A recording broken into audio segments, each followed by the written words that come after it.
ఉత్పత్తి ప్రకరణము 9వ కథ. పరమాత్మ స్వరూపమెట్టిది.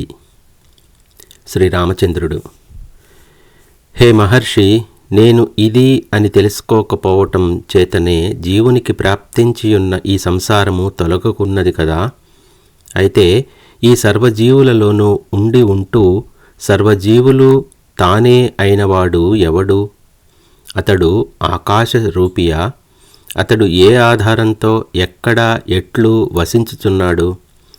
మీరు చెప్పుచున్నట్లు సాధు సంగమములచే సత్శాస్త్రములచే లభ్యుడు కాగల ఆ పరాత్పరుని స్వరూపమెట్టిది? దయచేసి చెప్పండి.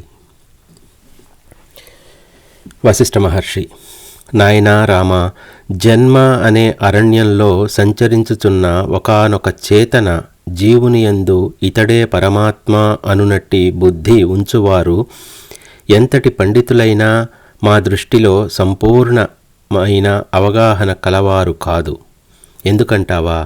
ఈ సంసారమునకు తదంతర్గతమైన దుఃఖములకు కారణం జీవభ్రాంతియే కదా. ఒక్కనిని ఎరిగినంత మాత్రం చేత లాభమేమున్నది?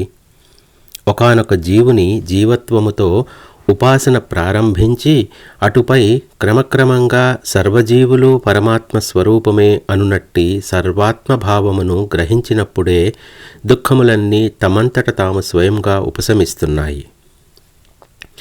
విషము తొలగితే ఆ విషము యొక్క ప్రభావము తొలగుతుంది కదా. అట్లాగే దృశ్యము పరమాత్మ స్వరూపముగా అనుభూతం కాగలదు. శ్రీరామచంద్రుడు: ఓ బ్రహ్మజ్ఞ, పరమాత్మని రూపమేమిటో ఉన్నది ఉన్నట్లు వర్ణించండి. మీరు చెప్పేది విని ఆ పరమాత్మను దర్శించి మేము మనోమోహము నుండి సంపూర్ణముగా విడవడగలుగుతాం. వశిష్ఠ మహర్షి: ఏ జ్ఞానస్వరూపమైతే క్షణంలో ఒకచోటు నుండి మరొక చోటికి వెళ్ళుచున్నదో, ఏ బోధ రూప సముద్రంలో అయితే ఈ భూత భవిష్యత్ వర్తమానముల రూపములుగా ఉండునట్టి కాలము కూడా మిథ్యయే అయి ఉన్నదో, ఏ ఎరుక అను దానిలో ఈ జగత్తు అంతా తేలియాడుచున్నదో, దేనియందు ద్రష్ట దర్శనము దృశ్యము స్వతహాగా ఉన్నవి కానప్పటికీ ఉన్నట్లే అగుపిస్తున్నాయో, ఈ ప్రపంచమంతా అసత్తే అయినప్పటికీ దేనియందు సత్తు వలె సద్రూపము వలె కనబడుతున్నదో, అనాదియగు ఈ సృష్టి ప్రవాహమంతా దేనియందు మిథ్యారూపముతో భాసిస్తోందో, ఏ చిన్మాత్రము చైతన్యమే అయి ఉండి కూడా బండరాయి వలె మార్పులు చేర్పులు లేకయే సర్వదా నిశ్చేష్టితమై ఉన్నదో, ఏది జడము అయి కూడా జడము కాకయే ఉన్నదో, ఈ బాహ్య అభ్యంత వస్తువులన్నిటితో కూడి ఉండి సర్వ వ్యవహారములు నిర్వర్తించున్నదేదో, నాయన అదియే పరమాత్మ యొక్క స్వరూపము. సూర్యుడు మొదలైన ప్రకాశ పదార్థములన్నిటి యొక్క రూపము వెలుతురే కదా. ఈ కనబడేదంతా దేనిలో ఉన్నదో అదే పరమాత్మ యొక్క పరివేష్టితమని గ్రహించు. శ్రీరాముడు: పరమాత్మ ఒక్కటే సద్రూపము. ఈ దృశ్య జగత్తు అంతా అనిత్యము మిథ్య అని మాకు అనుభవపూర్వకంగా తెలిసేదెట్లా? వశిష్ఠ మహర్షి: ఓ రామ, అటు ఆ ఆకాశము వైపు చూడు. అక్కడ ఏదో నీలంగా కనబడుచున్నది. అయితే ఆకాశంలో నీలపు రంగులు కల పదార్థము ఉన్నదా? లేదు కదా. ఆకాశము వాస్తవానికి శూన్యము, రూపహీనమై ఉన్నట్లు చిన్మయ బ్రహ్మమునందు ఈ భ్రాంతిమయ జగత్తు కూడా కనిపిస్తోంది. అట్టి జ్ఞానము లభించినప్పుడు బ్రహ్మము యొక్క స్వరూపము స్వయముగా బోధపడుచున్నది. ఈ జగత్తు మిథ్యయే అను జ్ఞానము కాకుండా బ్రహ్మమును ఎరుగుటకు వేరే ఉపాయం అంటూ ఏదీ లేదు. ప్రళయకాలము అనబడు స్థితిలో ఈ దృశ్య సమూహములన్నీ నశిస్తున్నాయి. అప్పుడు ఆ పరమపురుషుడొక్కడే శేషించుచున్నాడు.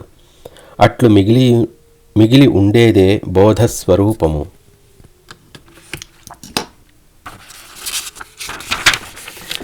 అనగా నీ దృష్టిలో నీవు నేను అతడు జగత్తు అనబడునదంతా సంపూర్ణంగా లయించగా అప్పుడు నీ యందు శేషించేదే అది.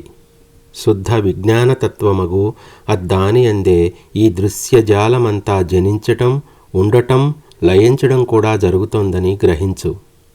అయితే ఒక ముఖ్యమైన విషయం, గాఢ నిద్రలో ఏర్పడే జడస్థితియే బోధస్వరూపము అని భ్రమపడకూడదు. ప్రతిబింబము అనునదే ఉండని దర్పణం ఎక్కడన్నా ఉంటుందా? దృశ్యభావం లేకపోతే బ్రహ్మము యొక్క ప్రతిబింబము కూడా ఉండదు. శ్రీరాముడు: మరి మీరు సర్వము లయించగా అప్పటికీ శేషించు స్థితి అని చెప్పునది దేనిని? వశిష్ఠ మహర్షి: ఈ జగత్తు సత్తు కాదు అనునట్టి వాస్తవ జ్ఞానమే అట్టి స్థితి. ఇది మిథ్య మాత్రమే అని గ్రహించినంతకాలం పరతత్వమును ఎక్కడా ఎవరూ ఎరుగలేరు.